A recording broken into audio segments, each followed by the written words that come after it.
It's a great pleasure to be part of the celebration of the 10th anniversary of Friends of the Holy Land. I was very happy indeed to be involved with this towards its beginnings, and to find that it was a real possibility, a real opening for ecumenical cooperation of the most effective kind. The thing about Friends of the Holy Land is that it's not interested so much in sketching out positions, taking a stance on issues of the day, but above all simply standing alongside our fellow Christians in the Holy Land. Because of all sorts of political and social and historical reasons, we know now that the Christians of the Holy Land are in a more precarious position than they've ever been in their history. And that is saying something, because it's a history of conflict, uncertainty, and often suffering. But at the moment these are dwindling communities under pressure from all sides. Communities who often feel very isolated. What they need above all is from us not words, but prayer and positive action.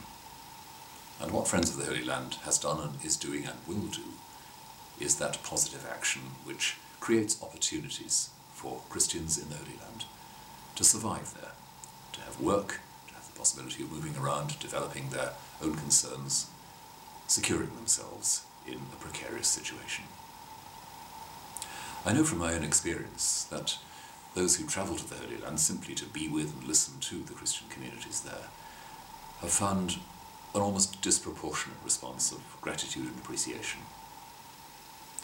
People need to know that they're not forgotten, and our Christian brothers and sisters of all communities in the Holy Land need that at the moment, very, very urgently indeed. They need to know that we're not forgetting them. They need to know that we're praying for them. They need to know that we're willing to go and learn from them, and they need to know that we're willing to give them practical help and support in whatever way we can. In recent years especially, the Christian communities of the Holy Land have set a very good example of creative ecumenical cooperation. They've worked and witnessed together, and we can learn from that. One of the great things about Friends of the Holy Land is that it encourages that kind of cooperation. It gives us some real targets to work for together as Christian communities in this country. In that sense, the witness of our brothers and sisters in the Holy Land is a real blessing and a real gift to us.